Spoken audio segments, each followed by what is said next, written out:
Assalamualaikum warahmatullahi wabarakatuh. Sekarang kita sama teman-teman udah ada di suatu tempat, jadi suatu kampung. Kita sekarang mungkin bentar lagi Lebaran. Hari ini hari terakhir lah kita bagi-bagi sumbangan, bagi-bagi rezeki dari hamba-hamba Allah buat yang janda jompo sama anak yatim. Yuk, cekidot.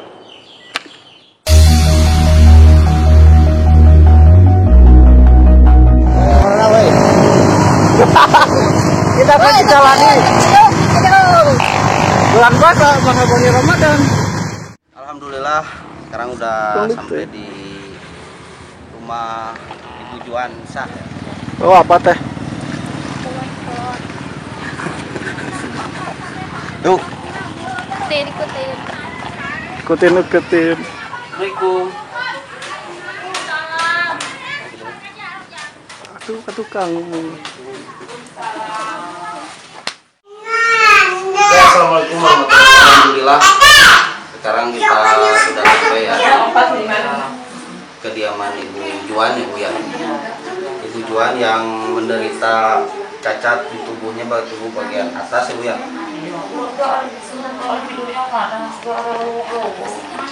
Cacat tubuh bagian atas karena kecelakaan dulu 10 tahun yang lalu. Menurut informasi yang kita dapat, 10 tahun yang lalu itu Ibu Juan kecelakaan yang sedang bekerja ya Bu ya? Iya. Tapi setelah kecelakaan itu beginilah akibatnya dari efek samping dari kecelakaan itu, inilah akibatnya. Dan tanpa ada yang tahu, tanpa kita sadari, dan bakalan sampai seperti ini akibatnya. Dan kita juga ikut prihatin lah, ikut sedih dengarnya. Saya sih tahu dari dulu, cuma dikira saya gitu udah sembuh atau gimana, pas lihat di posting sama teman-teman belum sembuh. Makanya saya ya alhamdulillah ada sedikit rezeki buat ibu sama keluarga dari kami, dari teman-teman, dari hamba Allah. Ya alhamdulillah, walaupun ini enggak seberapa, tapi mudah-mudahan apa yang kita bawa hari ini, apa yang kita kasih bermanfaat buat ibu sekeluarga. Ya pertama-tama kita mau sedikit kepo lah kalau zaman sekarang, mau pengen sedikit tahu lah tentang aktivitas ibu sekarang gitu, gimana.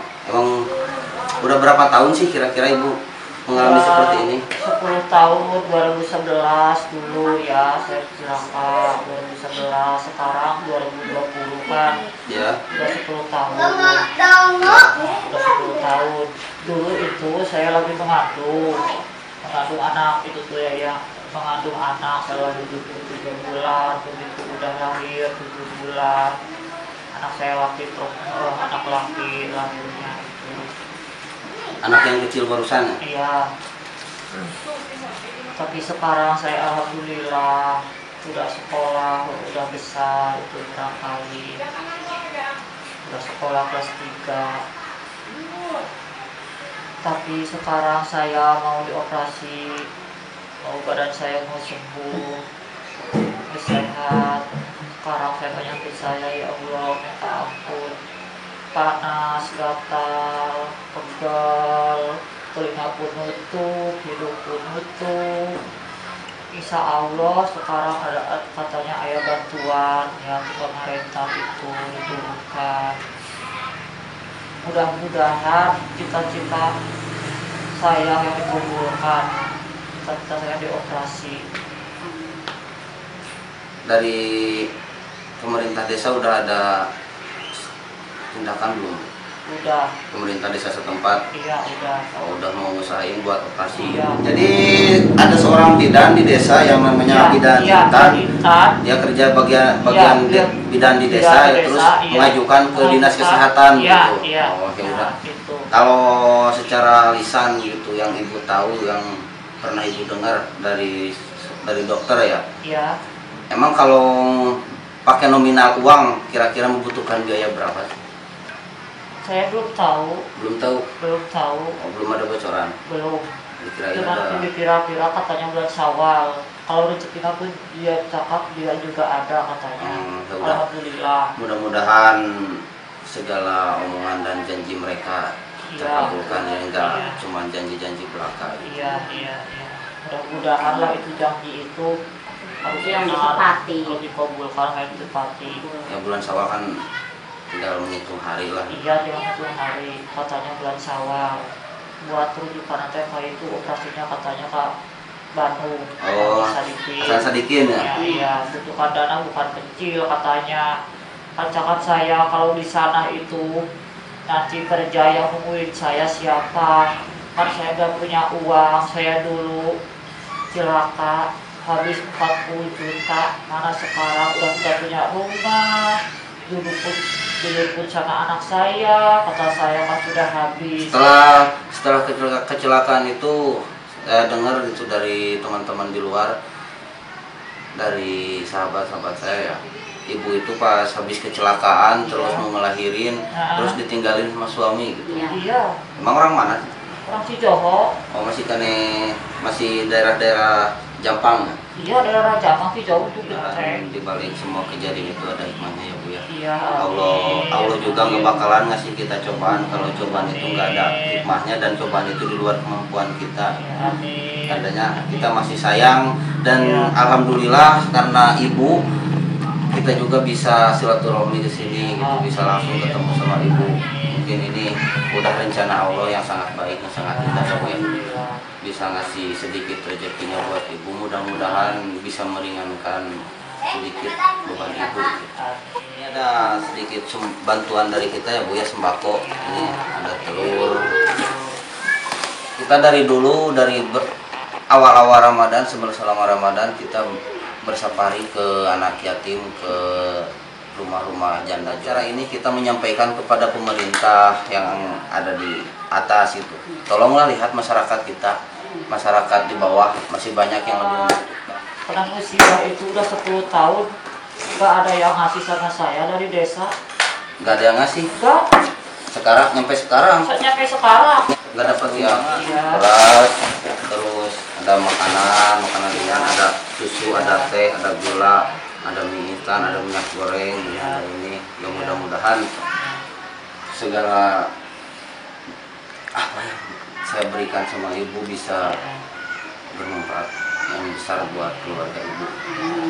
Dan ini juga kita ada sedikit rezeki buat ibu, mudah-mudahan bermanfaat buat ibu. Jangan, emang kalau melihat dari nilai itu nggak seberapa gitu, tapi mudah-mudahan bisa meringankan, bisa membuat gimana apa ya, meringankan beban ibu buat kedepannya, buat tambahan atau apa-apa.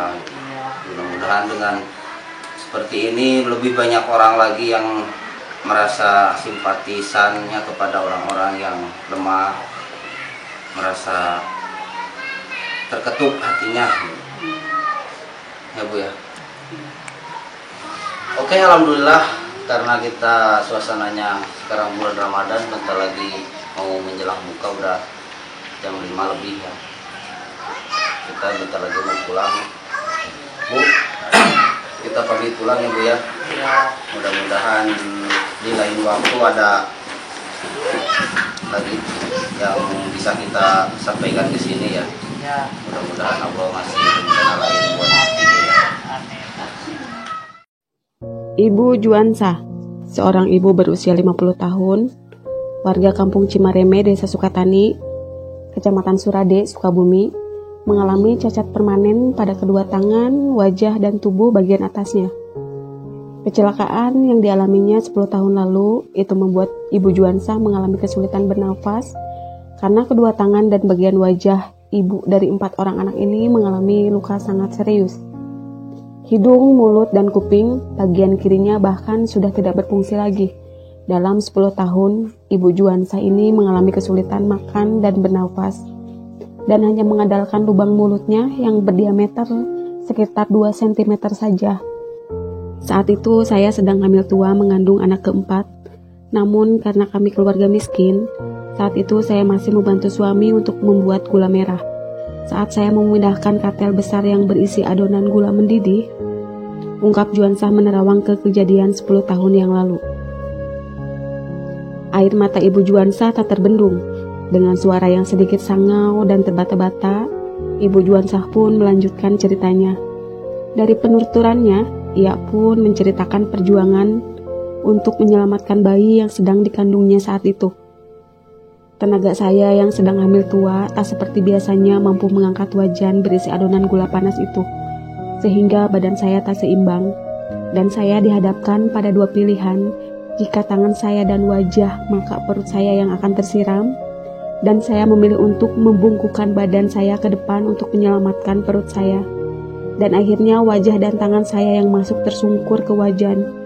Sambung Ibu Juansah pada tim Jampang Peduli, Senin 18 Mei 2020. Ibu Juansah yang sempat dirawat selama 5 hari di sebuah rumah sakit swasta di Sukabumi ini, kemudian memilih pulang karena alasan biaya yang harus ditanggung keluarganya.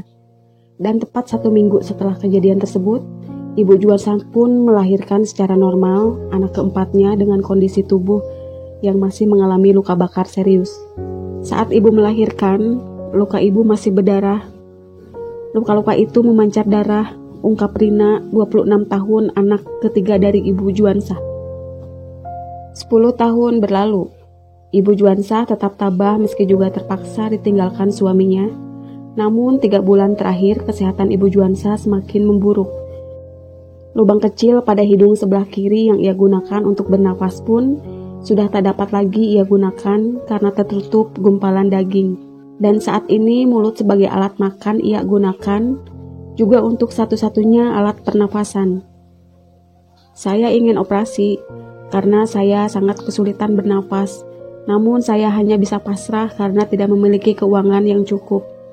Biaya hidup saya mengandalkan anak-anak saya yang juga kesulitan. Pungkasnya pada tim Jampang Peduli.